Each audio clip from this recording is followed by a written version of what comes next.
All right, we're going to try and start a little earlier tonight. I don't want that starting soon screen to be on there for quite as long as normal.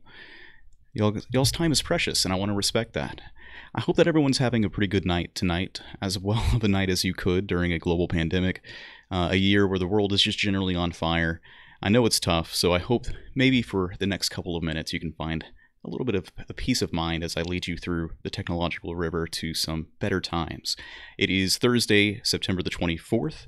We've got a little bit to talk about. Tonight's episode, the crossroads of cryptocurrency and universal basic income. Now, I know for a lot of people, they hear the word or the term cryptocurrency, and one, they either tune out completely, or two, they think about that thing that they got pretty interested in because their nephew came and approached them at a party a couple of years ago and told you about this really cool thing, and then it kind of escaped your mind.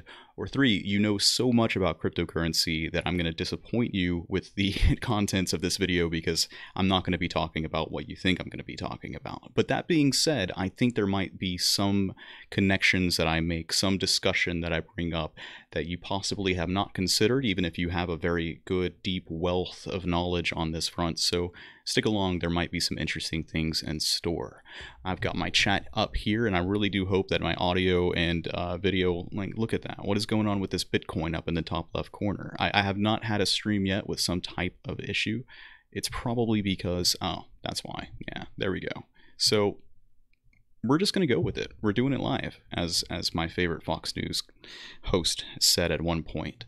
Now, I just want to bring up and acknowledge the fact that in the past couple of episodes I've done of the Daily Dividend, I have spoken about some pretty crazy notions and concepts of artificial intelligence and technology. And I want to admit that it is a big undertaking to try and be the Nostradamus of the modern age. People who try to make predictions about the future, when they come out and it's clearly wrong 5 years down the road, you can very quickly dismantle any credibility that you might have. Now, that being said, I really do think if you take just a cursory glance over the past 20 years and seen the exponential nature of technology, it should lead a little bit more credence to how we need to prepare for the next 5 and 10 years, and hopefully be optimistic about that. Again, one of the things that makes us so amazing and different from animals is we have the capacity to take a look at patterns and make a prediction on the future in the short and long term based upon the patterns of the past that we have been analyzing. So that is the goal. I was just listening to Edward Snowden on Joe Rogan's podcast. Highly recommend that episode, by the way.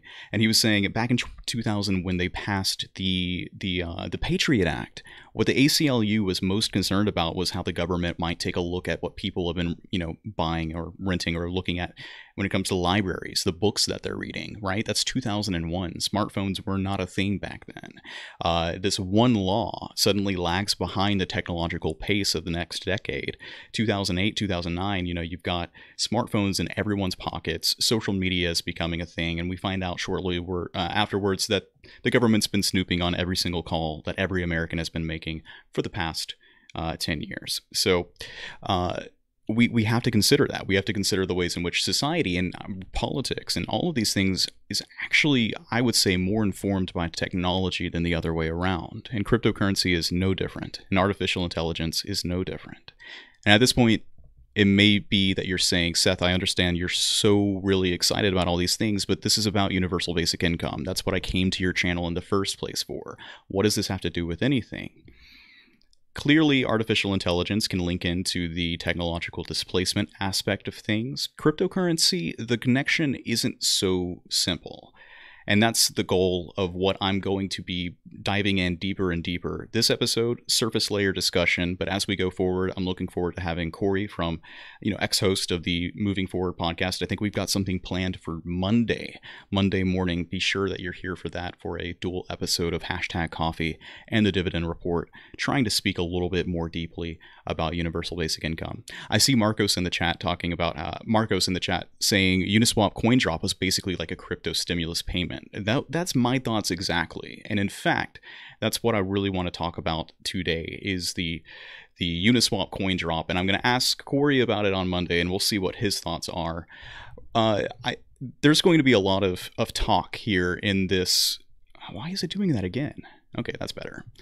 In this little short segment of a Bankless podcast, which I highly recommend if you are interested in crypto at all, I'm going to let them talk about what this Uniswap drop was, and then try and deconstruct it and take apart more of the the lingo, the jingo that's been said here, and make it a little more appetizing for the layman. So let's just take a quick listen to this because they said some very interesting things.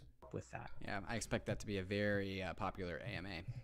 Yeah, so we just got to get Tim on. So he's writing a post this week, and we'll get him on shortly after that.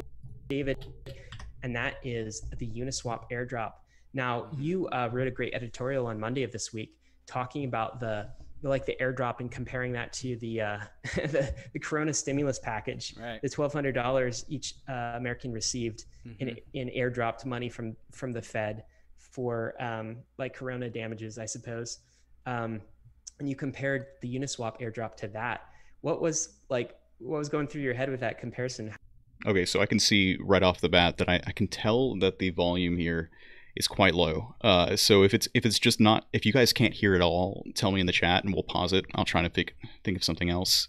But let's continue. How are they similar? Yeah. So there is like this trifecta of things that are going on, right? Like there is universal support for universal basic income, right? Both inside like the United States and in Europe as well. Like people like universal basic income for obvious reasons. Like, do you want free money? Like, yes, I do. And so like that's obvious. And the having it go from just like not being a known thing to being a very well like a household named like phenomenon, that happens so quickly. Like the people of the world are hungry for a wealth distribution event, right? Like and hopefully reoccurring, right? And meanwhile, the conversation behind that is just the extreme discrepancy between like the capital owning elite and the laborers of the world, right? Like I in my political opinion, like it's not left and right. It's like it's capital versus labor. Like it's always been capital versus labor, right? And so with UBI, I'm going to pause it right there. I've got a hint as to who this gentleman may have been supporting in the 2020 primary season, but I can't be for sure. What he's saying there, though, not left, not right, forward. What's really interesting about if you've gotten into politics, and chances are this is one of the first year that you are into politics. The Yang Gang is kind of notorious for that. And, they got excited. They showed an excitement in a group that notoriously has not been very involved in politics. Chances are you've come to the understanding that like economics and politics are not the same, but they hold hands a lot and they cross paths at many different aspects. The question of socialism and capitalism, as Yang says, the dichotomy is kind of outdated in a ways. It's a much deeper question, but still, that being said, you can't quite avoid all of the deeper labor theory discussions that you're inevitably going to come across on Twitter. But I do think the mistake that I made when I first started trying to understand cryptocurrency is like, oh yeah, okay, this is a revolutionary technology that puts control of finance in the hands of the people. But I stopped short of really taking into consideration the implications of that on a much broader scale than just you own it, you control it, and the problems of a centralized financial system are now taken care of. Like, what are the problems of the centralized financial system? The problems are like when the government stops working as it is right now, and that what the economy needs is a stimulus package. What the chairman of the Federal Reserve is signaling is, hey, we need cash in the hands of the American people, and we need it now, or else there's going to be a significant contraction in the market economy for years to come. When he's basically begging Congress to get it done, and our system is so fundamentally broken, that's when you say, okay, like these systems are entwined in a way that what is it going to look like when you take the centralization aspect out of finance? What is it going to look like if we are going to say that a universal basic income is rocket fuel for the economy? If you do have a deeper belief in the fact that universal basic income is not just a moral thing to do, it's not just right because we need to eliminate poverty, but you also understand that it is an economic actor, it's a utility within any economy, that it's rocket fuel, it's propulsion. Like, if you understand that, then what cryptocurrency is essentially a playground. It's the testing the testing lab for this fundamentally. If it works well and it's run by consensus algorithms, not politicians, not governance, then you can actually test it. And I think Corey told me over DM that he disagrees with the notion that the Uniswap protocol airdrop was a test case in universal basic income. So stay tuned for our discussion on Monday. We're going to go much further into that discussion. Before I continue, let's hear what they have to say, and then I'll pick right up. Is saying like, hey, let's get all the value, all the money that the capital is sucking up, and like let's redistribute it out to the people so that they can actually live their lives, and then end up supporting like all the capital in the beginning, right? And so that's kind of like the conversation outside of crypto. And then the Uniswap airdrop happens, right? And like in stark contrast to what is going on in the real world, in the DeFi world, in the crypto world, there is an intersection of capital and labor, right? And that's what the Uniswap airdrop was, right? The Uni token is a airdrop of a capital asset that was distributed to the people that provided labor to the protocol. Now, supplying liquidity. Okay, so again, I ran the poll earlier today asking how much knowledge do my followers have about cryptocurrency in general, and just based on that poll, it's a lot of people don't really have any idea what this technology is. So I'm going to try and do what I can to break down what you just heard into some simpler terms, which is, okay, first of all, what is Uniswap? Uniswap protocol is a decentralized exchange. In order to say what a decentralized exchange is, we have to say what decentralization is. I saw a lot of people say, oh, Bitcoin is digital money as the answer in the poll. And while that might be the go-to answer, it's actually a little bit more complicated than that, because digital money exists currently. You can think of, debit cards as digital money. It's not actually a cash dollar that you're giving someone else, but it still exists within the power of a bank. Bank of America, First Tennessee, something like that, whatever you use. So when you have a decentralized ledger, the bank exists in computers all around the world, and a consensus algorithm exists to verify transactions between two people. I want to give you 5 Bitcoin. Okay, great. How do we make sure that I give you 5 Bitcoin and that's written down somewhere in stone? No one else can change it. No one else can touch it. Well, that's what the Satoshi Nakamoto Bitcoin white paper kind of solidified after the 2008 financial crisis is, hey, here is a technological algorithm that solves this problem of scarcity and the way that you can use digital goods and copy them and everything. Now you have a set in stone transaction ledger, which is decentralized. It's not behind the bank, and they have control over that. They have access over it. That gives them immense power into how you're able to interact with the financial system. It has to go through the middleman of the bank. Bitcoin takes that away and says, no, you in fact have the power to interact with the financial system and make decisions off of that. Chances are you've probably heard that being said in one way or another, and like me, before Andrew Yang announced his candidacy and I went all in on universal basic income, that was where the logic kind of stopped. But now we're seeing in just the past year that this space is evolving in very fundamental and rapid ways, in ways that people who understood this tech years ago saw coming. But again, unless you saw it, unless you really knew what this meant, you just might not have committed it to heart. Decentralized finance is the notion of how these systems are starting to interact with one another. The ways that you have to use the bank as a middleman when you want to secure a loan, or take out use your house as collateral for a loan, or do this or do that. You have to have a credit score, like all of the ways that you typically interact with our financial system. When you decentralize finance, all of those aspects change as well, and they still exist, but they can exist in different ways. Uniswap is essentially a way that uses the smart token algorithms, and smart token algorithms I'm going to paint as the image of a vending machine. When you go to a vending machine and you put $1 in, you're going to get the 25 cents back. If it's just a 75-cent piece of candy, you're going to get that 75 cents back, 25 cents back, and you don't have to take that vending machine to court, because it's the numbers. It's made clear in the numbers, and you don't have to worry about the other side shorting you. I guess technically, the machine could stop working, and we won't go into that. that is how it is in the cryptocurrency space. The contracts, the loans, the deals that people are making with one another are purely mathematical. The agreements are set in stone beforehand, and then that allows you to interact with a financial world with that middleman taken out. That's as simple as I can make it in this discussion. I'm going to get much deeper. I'm going to be asking Corey to expand on his knowledge on decentralized finance. Like, this is a sticky subject. It is very involved. It is very new, and there are a lot of aspects within it. I should have said this a little earlier too. I'm not a financial advisor. Do not take anything I say as financial advice. This is all about the technology, first and foremost. So Uniswap is acting as kind of this decentralized bank system, decentralized finance system, which is allowing people to do some pretty interesting things with their cryptocurrency tokens. I'm going to stop right there and try and let them finish with what they're saying.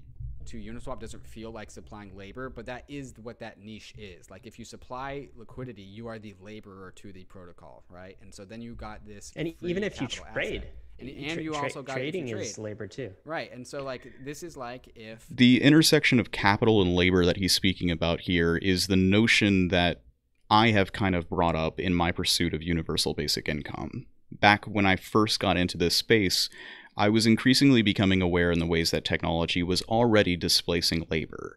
You don't have to be a Luddite and say, oh, automation is going to take people out of their jobs completely to realize that automation is really fundamentally breaking the social contract. For instance, I talk all the time about, isn't it crazy that a single mother raising a child will never make a dime for the work that she's doing, and yet a young adult kid playing video games is making hundreds of thousands of dollars a month. Like I said it once, I'm going to say it again. My life changed forever the day that I watched like a kid who was younger than me make $1,000 in under an hour, and I watched a house cleaner make his bed in the background, right? It just kind of broke my brain, and the ways that, you know, economic value is the same thing as human value. That's fundamentally broken. You can't argue against that in my mind. You can try to, and please leave a comment if you would like to. I'll address it in the next episode, or now if you're fast enough.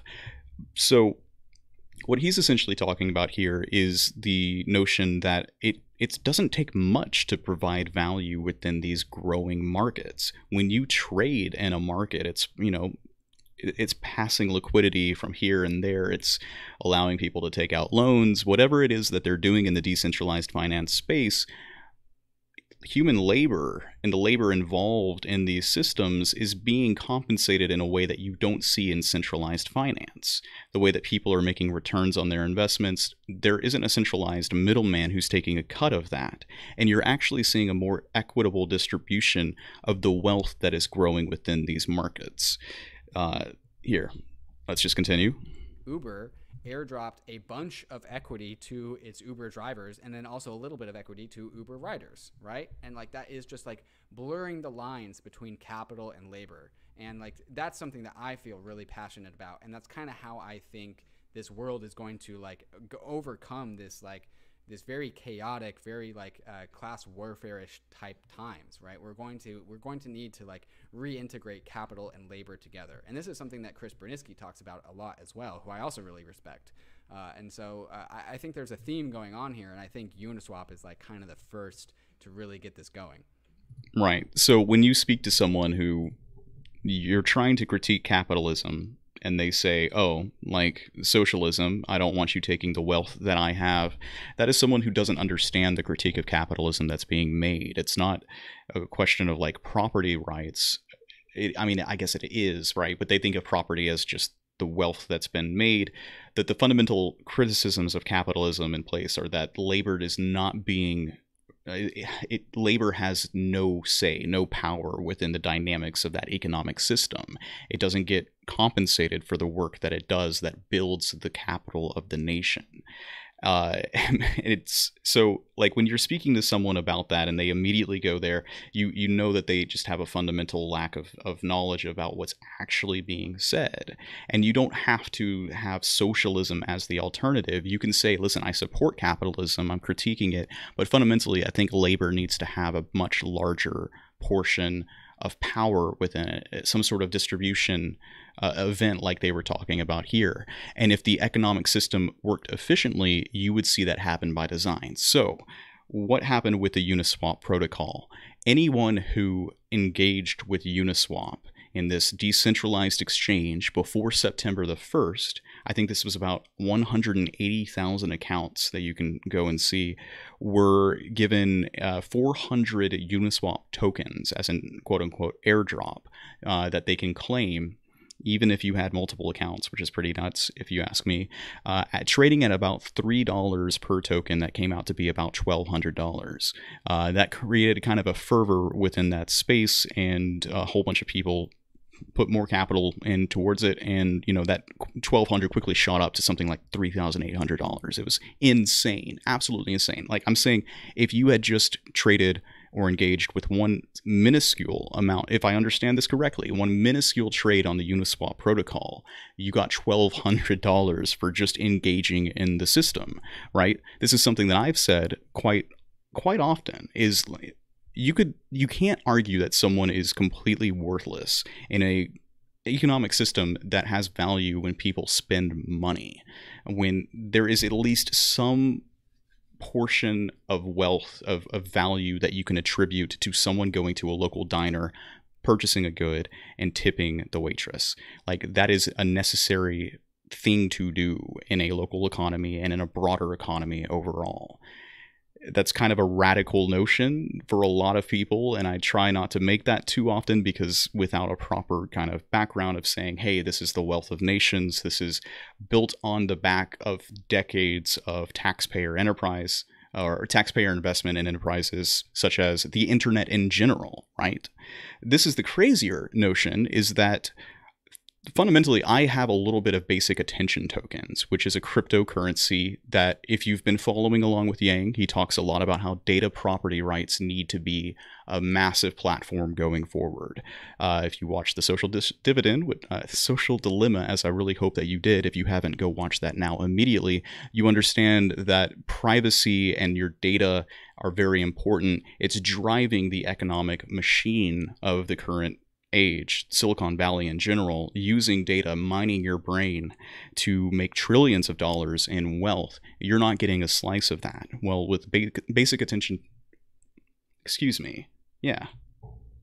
basic attention tokens, I think it should be.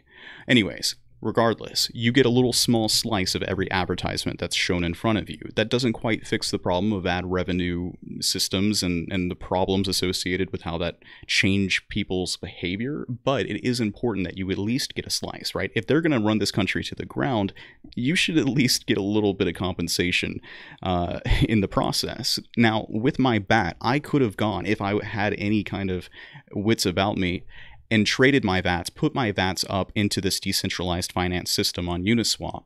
And even though I have like way less than $100 in BAT, I would have gotten $1,200 just for engaging within that system. Like, how insane is that? And I'm mad at myself for not being more informed in this system, not being more willing to participate, even at a small level.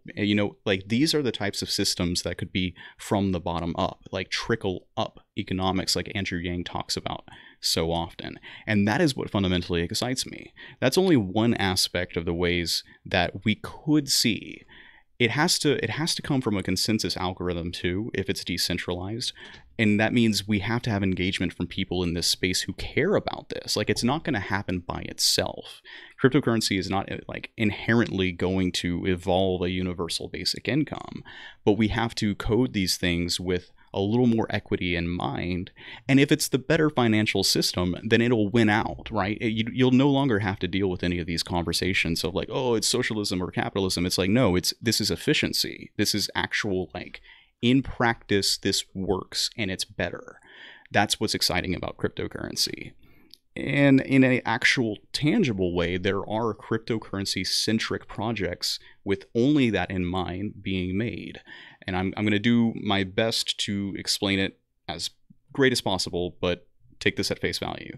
Good Dollar is a cryptocurrency that works with the decentralized finance system. So just like you could have received $1,200 for engaging in the Uniswap protocol, if you engaged with a decentralized protocol like that, but you stake your capital to the Good Dollar protocol. I think that would be the correct way of saying it, which means that you give value to the Good Dollar token, which is then claimable in the form of a universal basic income. So every day, I might have to do this on the next daily dividends, but I'll show you how I go to this website. You click the button claim, and it gives you like 5 Good Dollars. Now, those Good Dollars are worth extremely little. I think half of a penny right now is what it's worth, and you can't even, not easily at least, you can't really exchange that for US dollars. But it's not necessarily meant to exist in the first world right now, because think of all of the places in the developing world, most of these people get by on less than $10 a day. So, 5 Good Dollars, maybe in a week's worth of claiming this, you'll actually have a pretty sizable amount of what is an overall a monthly income for these individuals who are also they don't have access to a banking system. So what you'll see is eventually, if this works, I'm hoping to interview someone from the Good Dollar organization. If this works, you'll not only have people with charitable interests in mind. We have a lot of people here in the United States that love giving out of the goodness of their heart. You can have that, but also make a return on your investment through decentralized finance. You can provide capital and value to this universal basic income, receive the interest off of that stake, and then you'll also have the adoption of the Good Dollar from people trading and exchanging Good Dollar tokens in areas where, like, it's not like they would rather trade dollars. They can't trade anything else. Either the currency that they currently have is completely worthless and they're carrying around wheelbarrows of the stuff, or they just don't have access to currency in general. But this is the weird thing, right? They actually have access to phones, and one phone can provide the access point for 1,000 villagers with Good Dollar. It runs off of some face verification system. So if you're interested in it and you want to look into it, I decided to engage with it because it's run from a group that is very well known. The person, I forget his name, I'm sorry, but eToro, big financial service or group in the European Union, he's been speaking about this for a long time. It seems to be a very reputable organization. And so I'm comfortable with having my face be recognized in a validation system like that, but you may not be, and that's totally fine. Look into it yourself. But this is possibly the emergence of a system that puts capital in a trickle-up economy at the foundation as a pillar of it. And if it works, it'll be the best case use case scenario going forward, and global adoption will be just around the corner. How much of a time frame are we looking at here? Again, I don't want to say, because making predictions is incredibly difficult, but it does give me more hope than looking at our totally fundamentally broken system that we have here. It's very possible that this is going to go faster, the Good Dollar initiative, than anything we could hope for here in the United States. That's sad to say, but I think that may have done it for what they had to say on here. I'm gonna just double check. Let's see if there's anything else of note. This Uni tokens went to about 180,000 users of the Uniswap protocol. So not an insignificant amount. Hey, David, are you there? Yeah. 180,000 potentially people, of course. I spoke about last week about, so should you hold, David? They bring up this really interesting discussion about the ways in which the Russian oligarchy formed after the fall of the Soviet Union, and they gave out basically like stock shares of all of the industries within Soviet Russia, and it was very sad because people didn't understand the value of what they were giving. Like, they had grown up with communism for the entirety of their lives, and they sold their shares of the wealth of the country for like a week's worth of pay. And this brings me back to why it's very important to be knowledgeable about financial systems. And I really do think this isn't a conspiracy theory or anything.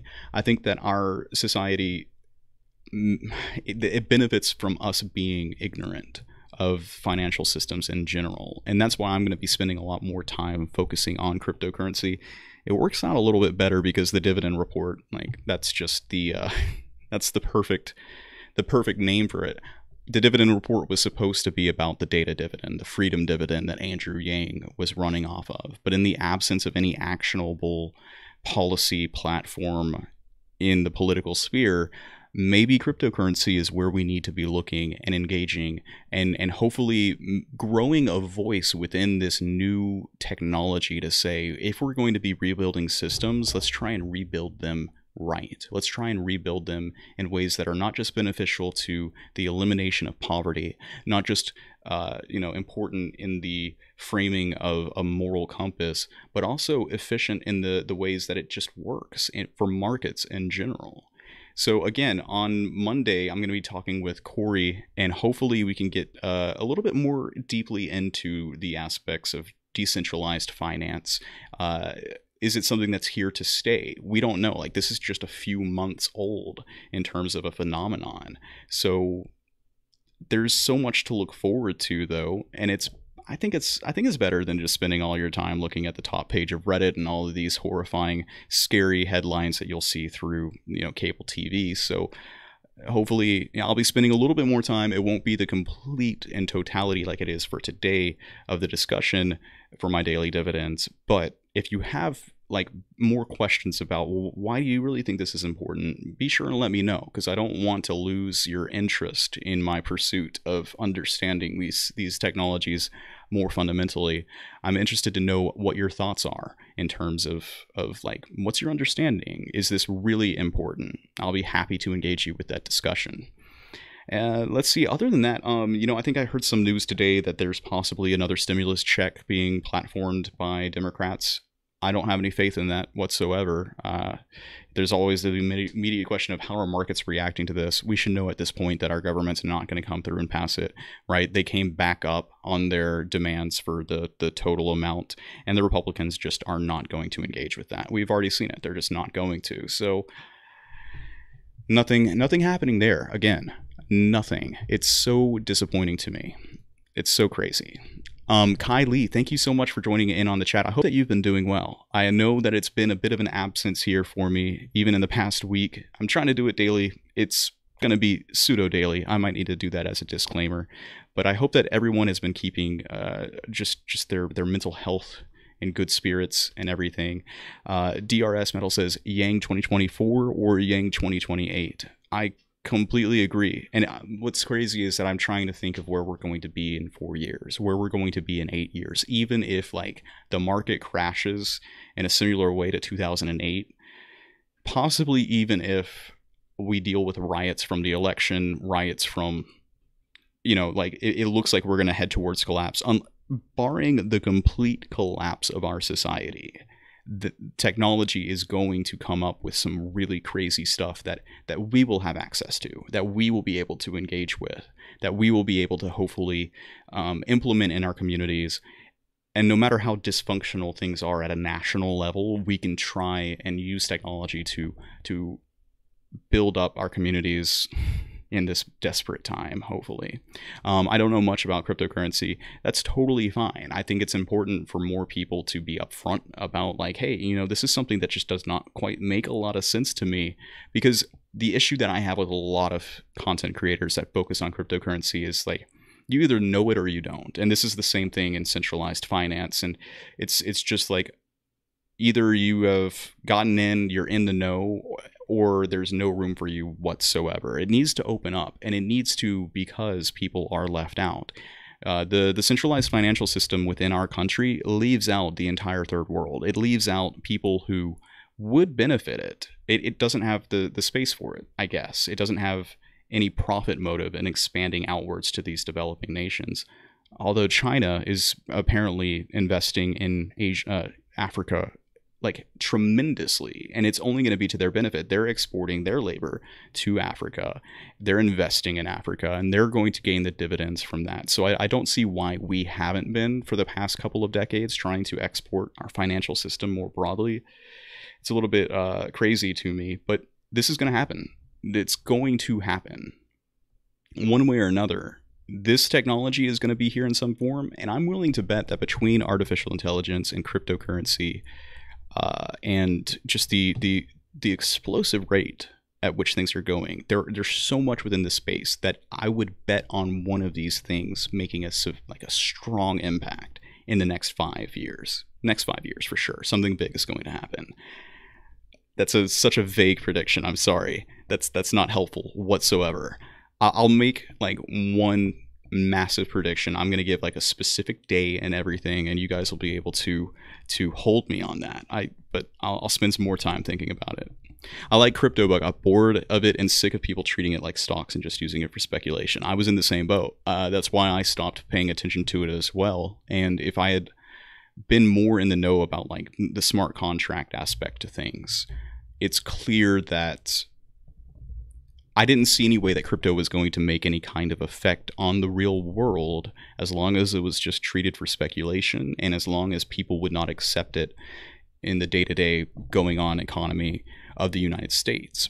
But I'm seeing that whether people start accepting Bitcoin at your local Starbucks, that's not actually important. There's like parallel economies and markets and parallel innovations that are going to drive adoption. Unfortunately, it's just not going to be there for the people who need it the most, the people who don't have the capital to stake in things. That's why I'm really hoping that good dollar can be effective, because if you can start receiving a universal basic income in cryptocurrency, then you can actually start staking an interest in cryptocurrency, and you can actually start benefiting from a decentralized financial system that is intended to give people more power and more control over their wealth.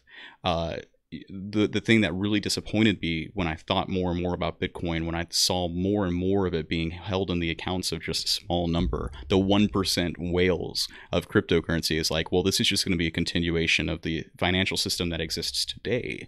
And I think that was a little bit short-sighted of me, seeing what I'm seeing now, seeing the ways that, wow, like consider a good dollar type universal basic income that you can collect, and then you can stake the good dollar as a investment and earn interest off of it, right? Like you can actually start accruing wealth in the ways that only people with capital have now, by getting even just a small amount of it. Hopefully, it's so early in these days to say something like that.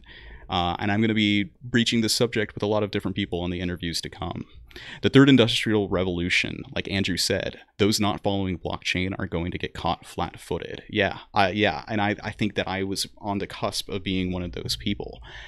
This is part and parcel of the artificial intelligence flood that's going to be coming our way. Cryptocurrency, too, is a part of the third industrial revolution, and I think that people can make the mistake of separating the decentralized financial world with the more broad technological displacement that's happening. Like, think about it.